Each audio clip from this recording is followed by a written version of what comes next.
Hi students, welcome to Disha Hindi classes. आज हम इस वीडियो में दलित साहित्य के बारे में जानेंगे।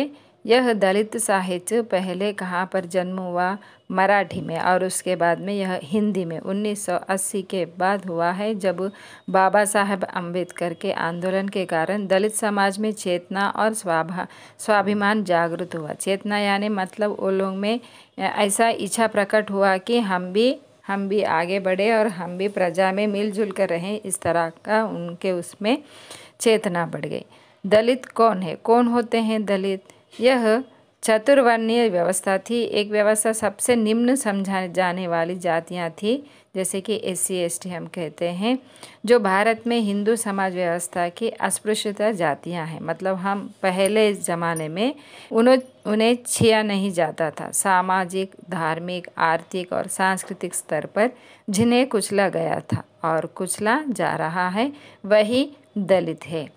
यह दलित जो जाति है वह सारे प्रजा से सभी से मिलजुल कर रहना चाहता है। इसीलिए यह दलित साहित्य का उद्भव हुआ है और यहाँ पर आंदोलन छिड़ा है। दलित शब्द का अर्थ यह होता है कि इतिहास लगभग 100 वर्षों से पुराना है अपना, और उनके विद्वानों ने अपने अपने अनुसार यह शब्द का अर्थ बताया है। मतलब दलित यानी निम्न वर्ग के लोग होते हैं। जैसे डिप्रेस्ड कहा है उन्हें, मराठी में कहा जाता है कि बहिष्कृत कहा जाता है, और अस्पृश्य कहा जाता है। दलित यानी हम उन्हें नहीं छीते, इस तरह कहा जाता है। दलित शब्द के भिन्न भिन्न अर्थ हैं इस तरह से।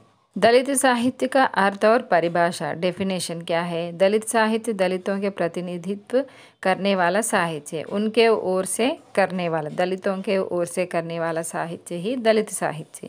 यह सदियों से दलितों के जीवन, जाति व्यवस्था, अनुभव कैसे रहे हैं और उनसे बताने वाले साहित्य दलित साहित्य कहा जाता है। मतलब उनका अनुभव किस तरह था, उनके साथ क्या क्या गुजरा है, इस साहित्य में बताया जाता है। दलित साहित्य दलित आंदोलन से निर्मित साहित्य है। यह मनोरंजन का साहित्य नहीं है। मनोरंजन मतलब एंटरटेनमेंट नहीं है। यह साहित्य समाज परिवर्तन की मांग करने वाला यह साहित्य है। यह साहित्य के अनुसार ही समाज में सभी लोग मिलजुल कर रहना चाहिए, सभी को समानता देना चाहिए, इस साहित्य में बताया गया है। इस साहित्य मनुष्य पात्र को चिंतन करने की प्रेरणा देता है, और यह मानवीय मूल्यों पर आधारित साहित्य है।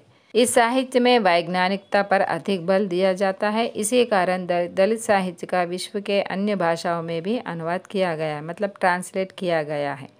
इस साहित्य में विश्व कल्याण की भावना विद्यमान है।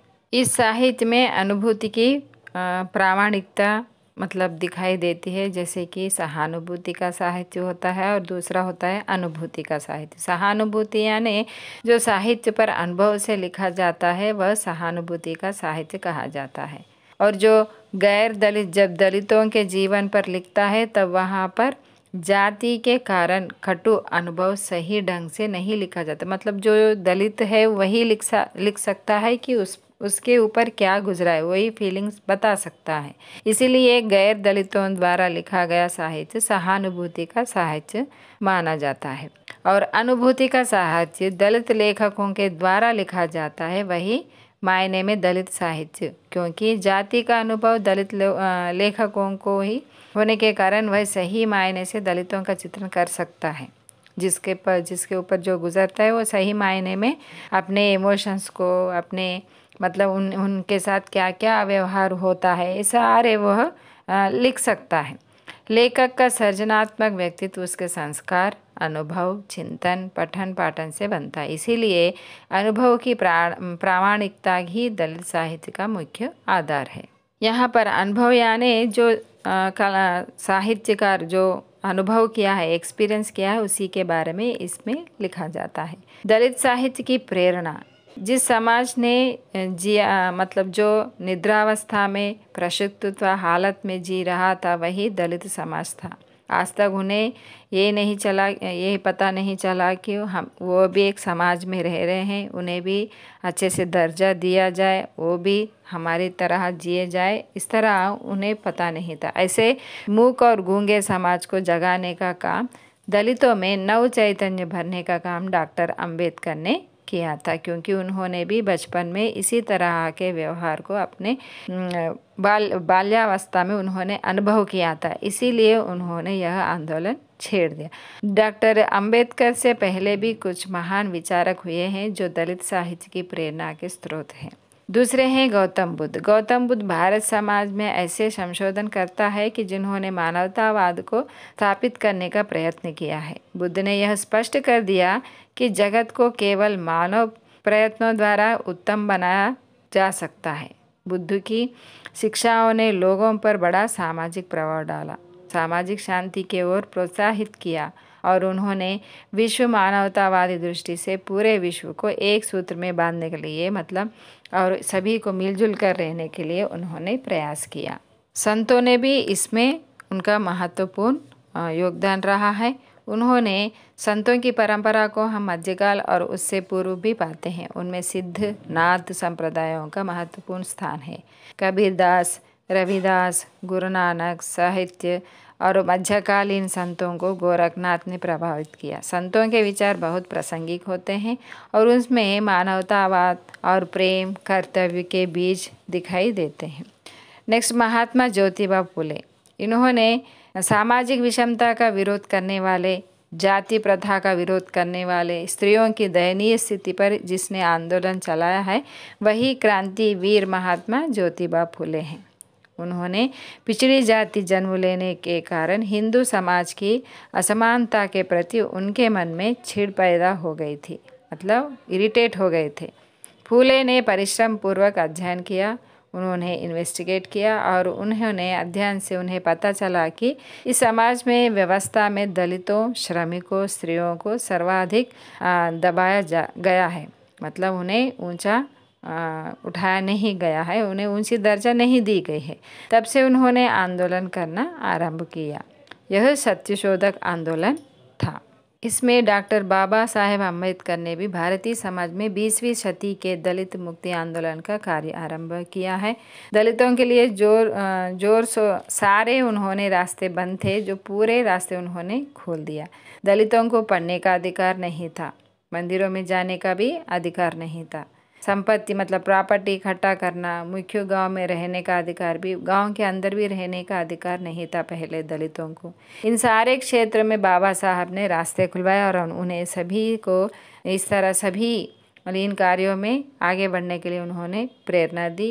31 जनवरी 1920 में मूक नायक समाचार पत्र का प्रकाशन किया, जिसने दलितों को जागरूक करने का काम किया। उन्होंने बहिष्कृत हितकारिणी सभा के माध्यम से जगह जगह सभाएं होने लगी। इससे दलित समाज में व्यापक चेतना जगी और उनमें आत्मसम्मान की भावना जाग उठी, सेल्फ रेस्पेक्ट की। दलितों के विकास के लिए उन्होंने अपने समाज को शिक्षित बनाओ और संगठित बनो, संघर्ष करो का नारा दिया है बाबा साहेब अम्बेडकर जी ने। बाबा साहेब अम्बेडकर जी ने हजारों दलितों के साथ सार्वजनिक महाड़ तालाब पर जाकर पानी पिया और जो उनके लिए वर्जित था, मतलब इनको नदी के तालाबों नदियों में भी आने की परमिशन नहीं थी और पानी पीने का भी उनको परमिशन नहीं था, कुएं का पानी भी निकालना परमिशन नहीं था। इनको गांव के बाहर ही रखा जाता था। परंतु डॉक्टर बाबा साहब अम्बेडकर ने क्या किया, इन सारे दलितों को एक साथ लेकर पानी पिया। इसके बाद उन्होंने नासिक में कालाराम मंदिर में प्रवेश किया। डॉक्टर ने दलितों के अधिकार हेतु सामाजिक आंदोलन छेड़ा था। इसमें मनुष्य होने की समानता, स्वतंत्रता की मांग की मुख्य थी। यहाँ पर डॉक्टर अंबेडकर जी ने सर्वप्रथम मानव में समानता चाहिए और स्वतंत्रता तथा बंधुत्व के आधार पर अंतः संबंधों को परिभाषित किया। इन्होंने दलितों के लिए ही नहीं बल्कि स्त्रियों के लिए, समाज के अन्य वर्गों के लिए भी अनेक कार्य किए और संविधान के माध्यम से समस्त नागरिकों को समानता का अधिकार दिलवाया। हिंदी में दलित साहित्य का जन्म 1980 के बाद हुआ। हिंदी में दलित लेखन परंपरा को भक्तिकाल तथा उससे भी पूर्व सिद्ध और नाथ साहित्य, बौद्ध साहित्य का भी खोजा जा सकता है। आधुनिक युग में हिंदी की पहली दलित रचना सरस्वती में हीरा डोम की कविता अछूत की शिकायत छपी थी, जो मूलतः भोजपुरी बोली में थी, भोजपुरी लैंग्वेज में थी, जो विषमपरक समाज पर चोट करती थी। इसे हिंदी की पहली दलित कविता माना जा सकता है। तो बच्चों, मैं आशा करती हूँ कि आपको यह वीडियो पसंद आया हो तो मेरे वीडियो को लाइक कीजिएगा और अपने मित्रों को शेयर कीजिएगा। धन्यवाद। Thank you.